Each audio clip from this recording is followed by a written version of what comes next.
میرے انتہائی قابل احترام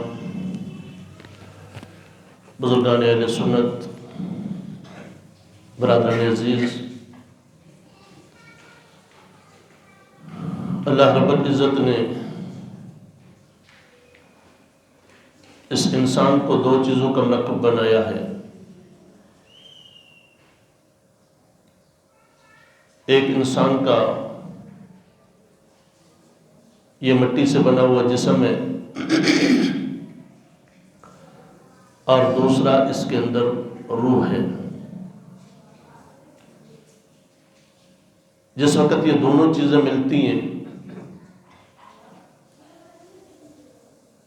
تو انسان کو انسان کہا جاتا ہے۔ اگر ایک چیز ہو تو بندہ اس کو انسان نہیں کہتا، کیونکہ آپ نے دیکھا ہوگا کہ جس وقت انسان کی روح نکل جاتی ہے تو پھر کوئی بھی نہیں کہتا کہ حاجی صاحب بیٹھے ہوئے ہیں، یا حاجی صاحب کا جسم اپنا حاجی صاحب پڑے ہوئے ہیں، لیٹے ہوئے ہیں، یا فلاں صاحب لیٹے ہوئے ہیں۔ پھر ہر انسان کی زبان پہ یہی ہوتا ہے کہ میت کو غسل دے دو، نسبت ہی چینج ہو جاتی ہے سر روح کے نکلنے کی وجہ سے۔ اور جس وقت یہ روح انسان کے جسم میں ہوتی ہے، انسان کا جسم باہم آپس میں پھر جڑا ہوا ہوتا ہے، باہم مربوط ہوتا ہے، اور یہ جسم پھر اس جسم کے کسی بھی حصے میں تکلیف ہو تو سارا جسم بے قرار ہو جاتا ہے، سارا جسم تکلیف محسوس کرتا ہے۔ حالانکہ سر میں درد ہے تو پاؤں کیوں تکلیف محسوس کرتے ہیں، ہاتھ کیوں تکلیف محسوس کرتے ہیں، آنکھیں اور زبان کیوں تکلیف محسوس کرتی ہے؟ حالانکہ درد ان میں تو نہیں ہے نا، درد تو سر میں ہے، لیکن سارے اعضاء فکر مند ہو جاتے ہیں۔ دماغ سوچنا شروع کر دیتا ہے اس درد کا علاج کیا کیا جائے، کوئی دوائی لی جائے، میڈیسن لی جائے، کوئی دم کرایا جائے، کوئی چیز کھائی جائے جس سے درد کا آرام آ جائے۔ پھر زبان اس سر کی ترجمان بن جاتی ہے کہ میرے سر میں درد ہے، مجھے کوئی ایسی چیز دو، کوئی میڈیسن دو، کوئی کیپسول، کوئی گولی دو تاکہ ٹھیک ہو۔ پھر آنکھیں دیکھ کے وہاں تک لے جاتی ہیں، پاؤں چل کے وہاں تک جاتے ہیں، ہاتھ کوئی چیز پکڑ کے وہاں تک لے جاتے ہیں جو اس تکلیف سے راحت پہنچانے والی چیز ہوتی ہے، چاہے وہ ڈاکٹر ہو، حکیم ہو، یا کوئی بھی معالج ہو۔ اب انسان کے جسم میں اگر روح ہو تو سارا جسم بے چین ہو جاتا ہے، کسی ایک حصے میں درد ہو۔ اسی طرح انسان کے دل میں اگر ایمان ہو تو یہ انسان دوسروں کا احساس کرتا ہے۔ جتنا ایمان بڑھتا جائے گا اتنا دوسروں کا احساس بڑھتا جائے گا۔ کیوں؟ اس لیے کہ اللہ رب العزت نے اپنے محبوب صلی اللہ علیہ وسلم کی مبارک زبان سے کہلوا دیا، انما المؤمنون اخوہ، سارے مومن آپس میں بھائی ہیں، چاہے ان کے رنگ آپس میں نہیں ملتے، چاہے ان کی شکلیں آپس میں نہیں ملتی، چاہے ان کی زبان آپس میں نہیں ملتے، ان کے مراتب آپس میں نہیں ملتے، ان کے شہر الگ الگ ہیں، ان کے علاقے الگ الگ ہیں، لیکن ایک ایمان ہے۔ جس ایمان نے یہ جو کائنات کی روح ہے اس کو جوڑ دیا ہے۔ جیسے انسانی جسم باہم متضاد ہے، پاؤں کا اور آنکھوں کا آپس میں جوڑ ہی کوئی نہیں ہے، زبان کا اور پاؤں کا آپس میں جوڑ کوئی نہیں ہے، کانوں کا آنکھوں کا آپس میں جوڑ کوئی نہیں ہے، باہم آپس میں یہ ایک دوسرے سے الگ الگ چیزیں ہیں، لیکن جب جسم کے کسی بھی حصے میں تکلیف ہوتی ہے تو ساری اس تکلیف کو دور کرنے کے لیے اکٹھی ہو جاتی ہے۔ اسی طرح جو ایمان ہے، اللہ رب العزت نے وہ ایمان اس کائنات کی جان رکھی ہے، روح رکھی ہے، کہ جس میں ایمان کی روح ہوتی ہے وہ سارے مومن اللہ نے فرمایا ایک ہیں، یکجان ہیں، آپس میں بھائی بھائی ہیں۔ اور مزید میرے اور آپ کے پیارے نبی صلی اللہ علیہ وسلم نے ارشاد فرمایا سارے مسلمان ایک جسم کی مانند ہیں۔ جس طرح جسم کے ایک حصے میں تکلیف ہوتی ہے تو سارا جسم تکلیف محسوس کرتا ہے، اسی طرح مسلمان مومن چاہے وہ کسی بھی خطے میں ہو، اسے تکلیف ہو تو سارے مومن اس کی تکلیف کو محسوس کرتے ہیں۔ اب یہ ایمان اتنی اللہ رب العزت کی بڑی نعمت ہے، دنیا میں بھی اس کا فائدہ اور آخرت میں کامیابی کا معیار ایمان پہ۔ میرے اور آپ کے پیارے نبی صلی اللہ علیہ وسلم نے ارشاد فرمایا میں شفاعت کروں گا، سفارش کروں گا، مسند احمد کی حدیث ہے، فرمایا ہر اس بندے کو میری شفاعت سے فائدہ ملے گا جس کے دل میں رائی کے برابر بھی ایمان ہوگا۔ تو گویا ہمارے پیارے نبی صلی اللہ علیہ وسلم کی شفاعت سفارش کسے کام آئے گی؟ جس کے دل میں ایمان ہوگا۔ یہ ایمان اتنی بڑی اللہ رب العزت کی نعمت ہے کہ جس ایمان کی وجہ سے ساری کائنات کے مسلمان یکجان ہو جاتے ہیں، اور جس ایمان کی وجہ سے بندہ کامیاب ہوتا ہے، اور پھر یہ ایمان میرے اور آپ کے پیارے نبی صلی اللہ علیہ وسلم نے ارشاد فرمایا اس کو سنبھال کے رکھنا، اس کی حفاظت کرنا۔ حضرت ابو سعید خدری رضی اللہ تعالیٰ عنہ روایت کرتے ہیں، فرمایا ایک دن ہم نے دیکھا حضور صلی اللہ علیہ وسلم ایک انصاری صحابی کے جنازے میں تشریف لائے۔ آپ صلی اللہ علیہ وسلم نے جنازہ پڑھایا تو قبر کی تیاری میں ابھی کچھ دیر تھی۔ حضور صلی اللہ علیہ وسلم ایک سائیڈ پہ ایک درخت کے نیچے پتھر پہ تشریف فرما ہوئے، آپ صلی اللہ علیہ وسلم بیٹھ گئے، سارے صحابہ حضور صلی اللہ علیہ وسلم کے چاروں طرف بیٹھ گئے۔ اب حضور صلی اللہ علیہ وسلم اپنا چہرہ مبارک نیچے کر کے، حضور کے ہاتھ میں ایک تنکا ہے، اس تنکے سے یوں زمین کے اوپر لائنیں حضور نے لگانا شروع کر دی۔ اب صحابہ حضور کی محفل میں بیٹھے ہوئے، حضور بھی انتظار میں ہیں قبر تیار ہو جائے، صحابہ بھی انتظار میں ہیں، کچھ صحابہ قبر تیار کر رہے ہیں۔ اب سارے صحابہ خاموشی سے، کیونکہ حضور صلی اللہ علیہ وسلم متفکر ہیں، فکر مند ہیں، آپ صلی اللہ علیہ وسلم خاموش ہیں تو سارے صحابہ خاموش ہیں، سکتہ طاری ہے۔ صحابہ کرام میں سے کوئی بھی بول نہیں رہا، ہر ایک اپنا سر نیچے جھکائے بیٹھا ہے۔ پھر کچھ دیر گزری، خود رحمت کائنات صلی اللہ علیہ وسلم نے اپنا چہرہ مبارک اوپر اٹھایا۔ آپ صلی اللہ علیہ وسلم نے ارشاد فرمایا میں بتاؤں تمہیں کہ یہ جو قبر ہے یہ کیا ہے؟ یا رسول اللہ کیا ہے قبر؟ فرمایا اس کو مٹی کا گڑھا نہ سمجھنا، یہ جنت کے باغوں میں سے ایک باغ ہے اور دوزخ کے گڑھوں میں سے ایک گڑھا ہے۔ فرمایا اس میں آؤ گے تو اپنے ایمان کی حفاظت کر کے لانا، یہاں جو ایمان کی حفاظت کر کے پہنچ گیا وہ کامیاب ہو گیا، اور جس نے اپنا ایمان کہیں راستے میں لٹا دیا وہ ناکام ہو گیا۔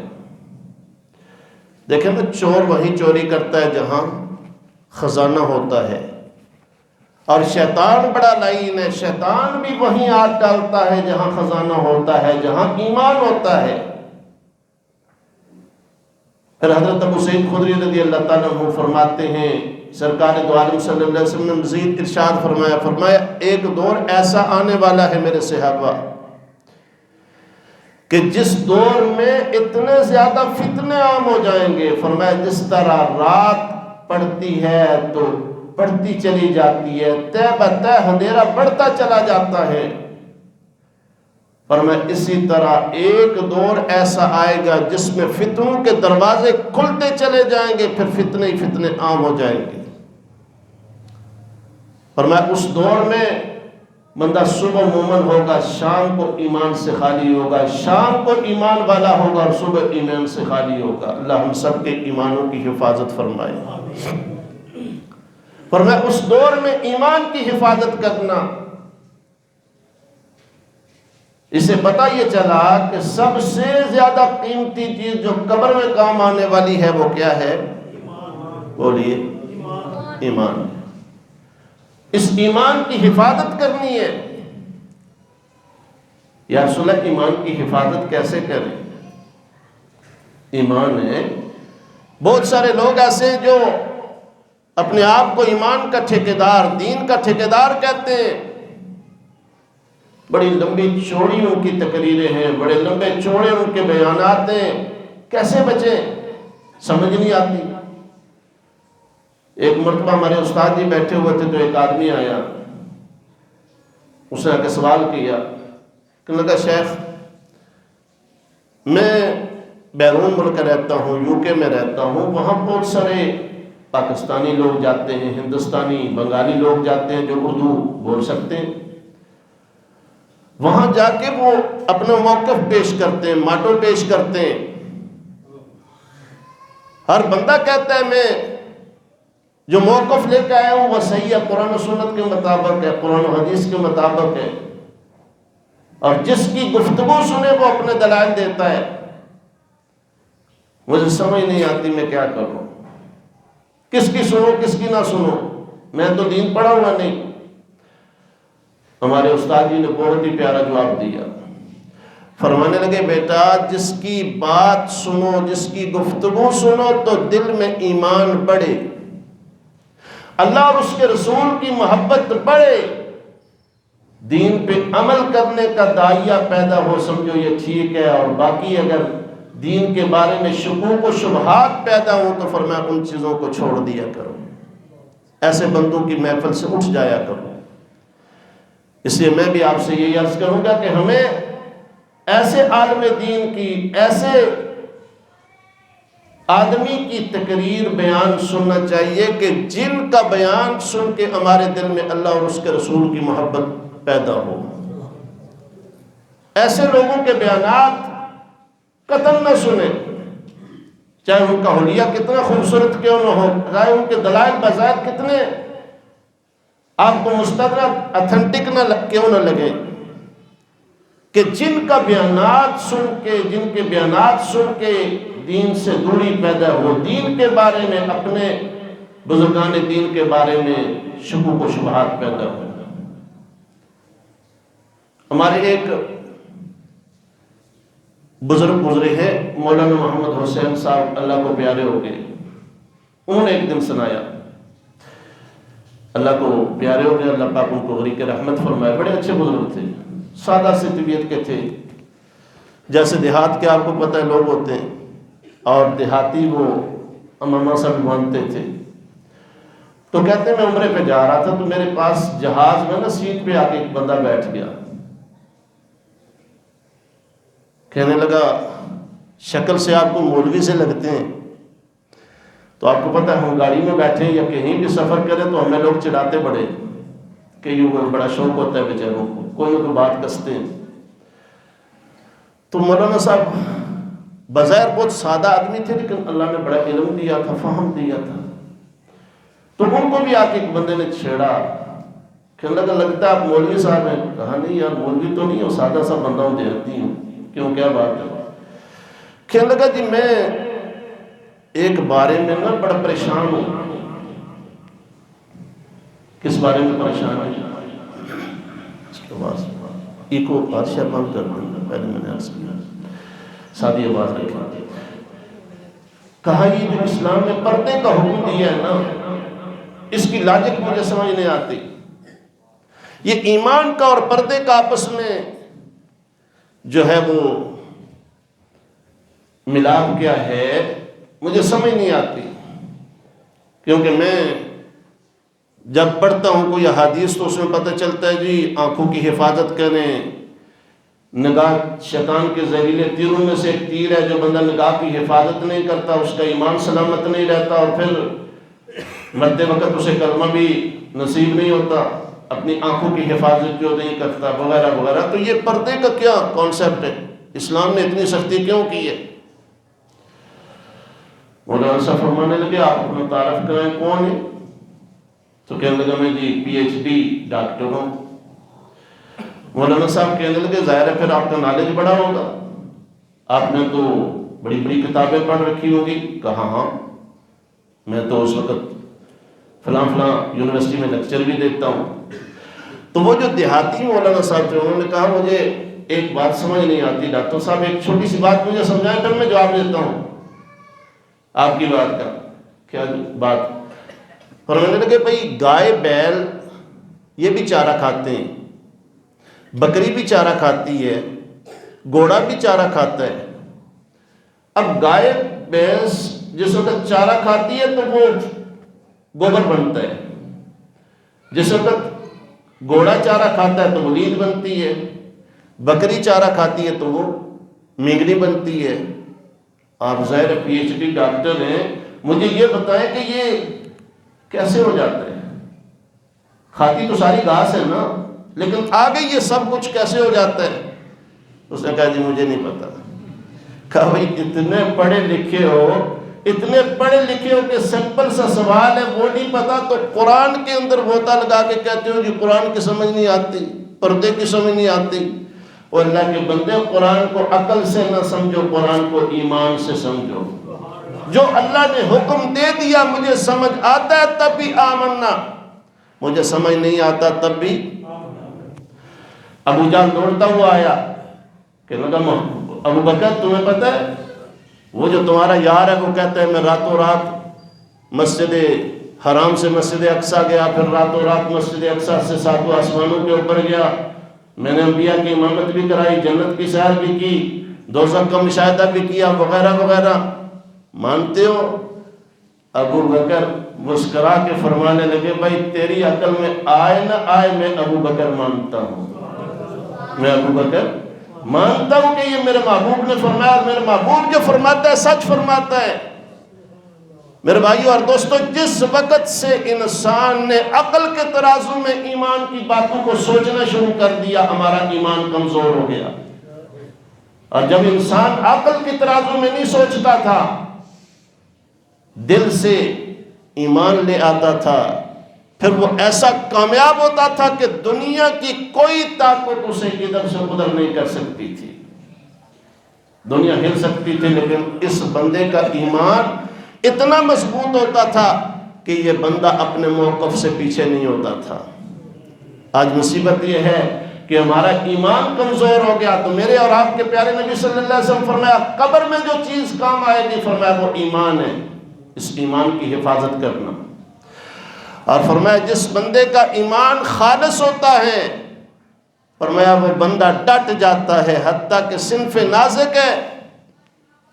فرعون کی باندھی ہے، نام ہے مشاطہ۔ حضور صلی اللہ علیہ وسلم نے فرمایا مشاطہ کے ایمان کو دیکھو نا، ایمان خالص تھا، اللہ رب العزت نے اسے کتنا نوازا۔ یا رسول اللہ بتائیے تو صحیح نا مشاطہ کون تھی، کیا تھا اس کا ایمان؟ فرمایا یہ مشاطہ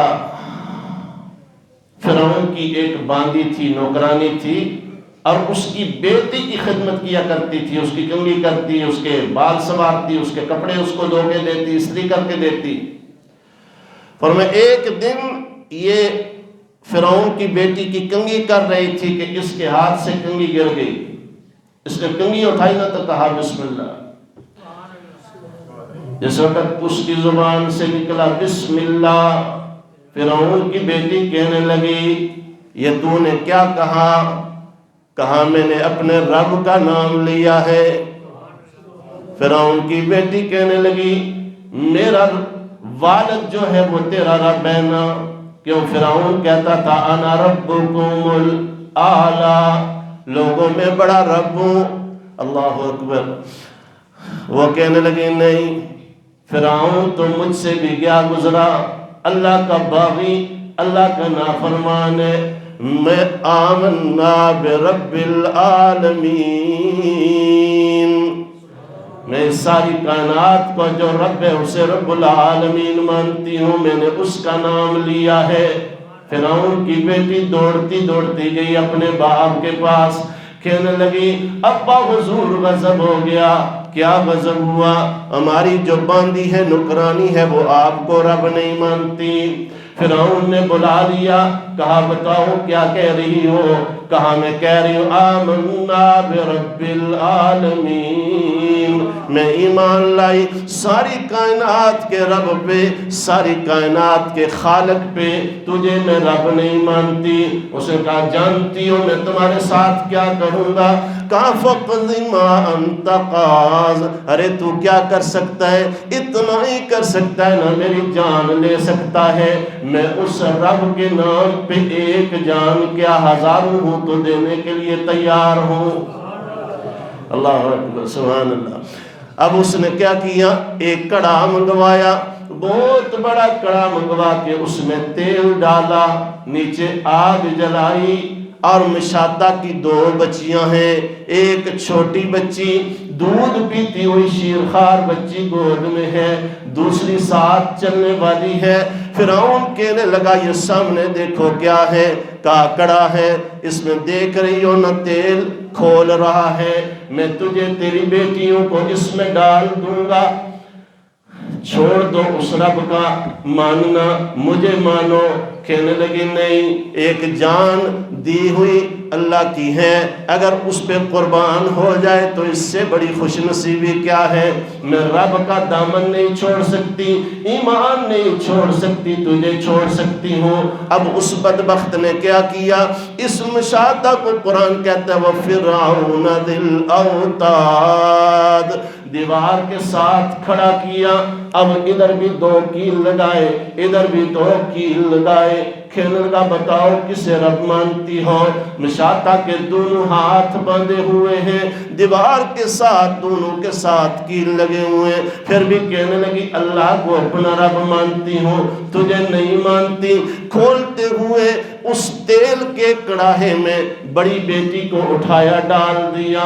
اب وہ مشاطہ جس وقت اپنی بیٹی کو اپنی آنکھوں کے سامنے دیکھتی ہے اس کا دل دہل اٹھا، لیکن پھر بھی کہتی ہے ایک بیٹی قربان ہو گئی، کوئی بات نہیں، اللہ پہ ایمان تو ہے نا، اللہ نے اتنی بڑی دولت دی ہے۔ فرعون نے دوسری بیٹی کو اٹھایا، دوسری بیٹی کو بھی اس کی آنکھوں کے سامنے، اللہ اکبر، یہ آج جو کچھ فلسطین میں ہو رہا ہے یہ بھی فرعون کی یاد تازہ ہو رہی ہے۔ ایک مسلمانوں کے نبی کی سیرت ہے، ایک ان کفار کا طریقہ ہے۔ مسلمانوں کے نبی جب فاتح بن کے مکہ میں آئے، آج سارے کافر تھر تھر کانپ رہے ہیں، مسلمانوں پہ ہم نے بڑا ظلم کیا تھا، بڑا ستم کیا تھا، ہم نے تو بلال کو تپتی ہوئی ریت پہ لٹایا تھا، زنیرہ کی آنکھیں تک نکال دی تھی، نہدیہ کی چمڑی تک ادھیڑ دی تھی، ہم نے یاسر و عمار کو کوئلوں پہ لٹایا تھا۔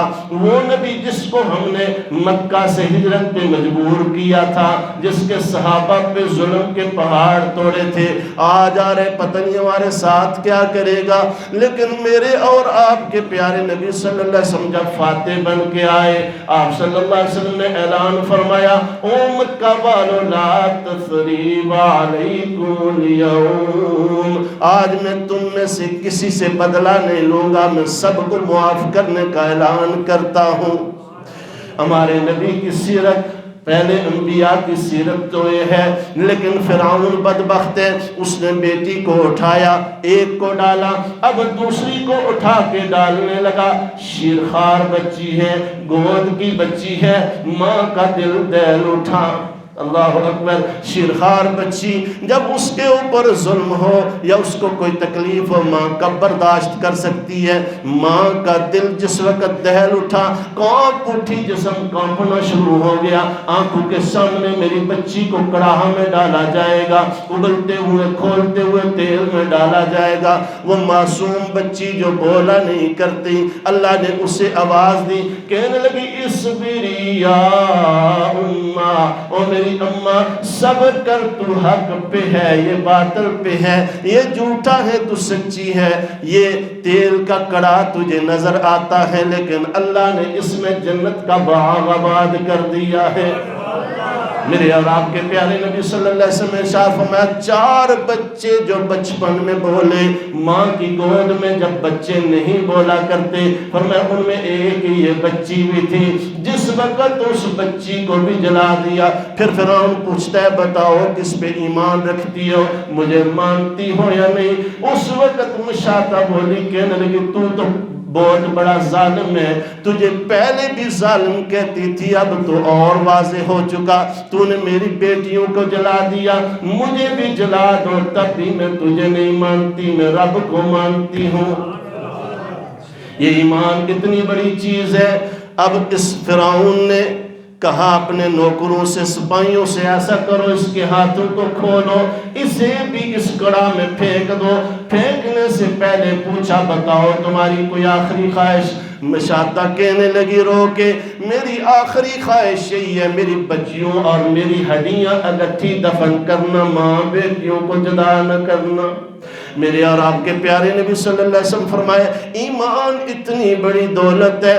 اس مشاطہ نے قربانی دی، اللہ نے انعام یہ دیا. جس وقت رحمت کائنات معراج پہ جا رہے تھے، راستے میں گزرتے ہوئے کوئی طور کے پاس سے گزرے، ایک بڑی پیاری خوشبو آئی، ایسی مہک آئی کہ حضور پاک متوجہ ہو گئے، جبریل یہ خوشبو کہاں سے آ رہی ہے؟ یا رسول اللہ، جس نے ایمان کے لیے قربانی دی تھی، یہ اس مشاطہ کی قبر سے، اس کی بیٹیوں کی قبر سے خوشبو آ رہی ہے. تو فرمایا ایمان کو سلامت رکھنا، ایمان سلامت لے کے آؤ گے، دنیا بھی خوشبو سے بھر جائے گی، آخرت بھی بھر جائے گی. یا رسول اللہ، ایمان تو سلامت لے کے آئیں گے، لیکن یہ ایمان سلامت کیسے رہے گا؟ کوئی ایک ایسا عمل بتا دے، کوئی ایک ایسا نسخہ بتا دے. فرمایا میرے صحابہ، قیامت تک آنے والی امت کو بتا دو، جو آدمی نماز کی حفاظت کرے گا، اللہ اس کے ایمان کی حفاظت کرے گا. ایمان قیمتی ہے، قبر میں کامیابی کے لیے ایمان ضروری ہے، اور قبر تک اس کا ایمان پہنچے گا جو نماز کی حفاظت کرے گا. کیوں؟ میرے اور آپ کے پیارے نبی صلی اللہ علیہ وسلم نے ارشاد فرمایا، وہ دل جو ستھرا دل ہوگا، پاک دل ہوگا، صاف دل ہوگا، اللہ اسے جنت میں لے کے جائے گا. دیکھیں نا، ہم گھروں میں الماری رکھتے ہیں، صندوق رکھتے ہیں. الماری اور صندوق میں کبھی کسی نے گندے کپڑے رکھے؟ گندے کپڑے کہاں رکھتے ہیں؟ ٹوکری میں رکھتے ہیں نا، باسکٹ میں رکھتے ہیں. جو گندے کپڑے ہوتے ہیں ان کو باہر رکھتے ہیں، الگ رکھتے ہیں. اگر کوئی بندہ الماری میں گندا کپڑا رکھے تو سارے گھر والے کہتے ہیں کیا بیوقوفی کی ہے. جس طرح الماری صاف کپڑوں کے لیے ہوتی ہے، اسی طرح اللہ نے جنت صاف لوگوں کے لیے بنائی ہے. یا رسول اللہ، صاف کیسے ہوں گے؟ فرمایا 5 وقت نماز پڑھو گے. میرے صحابہ، جو بندہ 5 وقت نماز پڑھنے کا اہتمام کرتا ہے، نماز کی حفاظت کرتا ہے، اللہ اس کے جسم کو ایسے پاک کر دیتا ہے، صاف کر دیتا ہے، جیسے 5 مرتبہ نہر میں نہانے والا صاف ہو جاتا ہے. فرمایا نماز کی برکت سے اللہ اس کو صاف کر کے، پاک کر کے اپنے پیارے گھر جنت میں لے جاتا ہے. اسی میرے بھائیوں اور دوستوں، اللہ نے مجھے اور آپ کو بہت بڑی نعمت عطا کی ہے جو ایمان کی نعمت ہے. اسی لیے تو ہم سارے اللہ کے گھر میں آئے ہیں. الحمدللہ اللہ نے ہمیں ایمان کی دولت دی ہے. اب اس ایمان کو حفاظت کرنی ہے. اس ایمان کے ساتھ ہم نے ایسا برتاؤ کرنا ہے کہ مرتے دم تک یہ ایمان سلامت رکھے. دیکھیں نا، ایک پودا لگاتے ہیں ہم گھروں میں، پودا لگاتے ہیں تو پودے کو لگا کے چھوڑ دیتے ہیں یا کوئی اس کی کیئر کرنی پڑتی ہے؟ بولیے. اگر بندہ پودا لگا دے، کہے گی گرمیاں آئیں گی تو اس کی چھاؤں میں بیٹھوں گا، سال کے بعد اس سے پھل کھاؤں گا، لیکن نہ اسے پانی دے، نہ اس کی گوڈی کرے، پوچھے ہی نہیں اس کا حال، تو کیا وہ پھل دے گا اسے؟ وہ اس کو چھاؤں سایہ دے گا؟ نہیں. کیوں؟ اس نے اس کی حفاظت ہی نہیں کی، وہ سوکھ جائے گا، موسم کے تھپیڑے اسے سکھا دیں گے. اسی طرح اللہ رب العزت نے اس ایمان کے کلمے کو کشجرۃ طیبۃ فرمایا یہ ایک پاکیزہ درخت ہے جس کی جڑیں زمین پہ ہیں، فرمایا جس کی شاخیں آسمان تک جاتی ہیں. جو بندہ کلمہ پڑھ لیتا ہے اس کے دل میں ایمان کا پودا لگ جاتا ہے. جس طرح گھروں میں لگائے گئے پودے کی حفاظت ضروری ہے، اس کی کیئر ضروری ہے، اسی طرح یہ جو دل میں کلمے کا ایمان کا پودا لگایا ہے اس کی کیئر بھی ضروری ہے. اور اس کی کیئر، اس کی گوڈی، اس کا پانی کیا ہے؟ 5 وقت کی نماز ہے، اچھے اخلاق ہیں، سال کے بعد رمضان کے روزے ہیں، حج ہے. جو بندہ ان احکامات کی پابندی کرتا ہے، اپنے رب کے فرائض پورے کرتا ہے، اللہ اس کے ایمان کو سلامت رکھتا ہے. اللہ مجھے آپ سب کو مرتے دم تک ایمان کی سلامتی نصیب فرمائے. اور جب ہم دنیا سے جا رہے ہو اللہ ہم سب کو مرتے وقت کلمہ طیبہ نصیب فرمائے. وما علینا الا البلاغ. سنتے پڑھ لیجیے.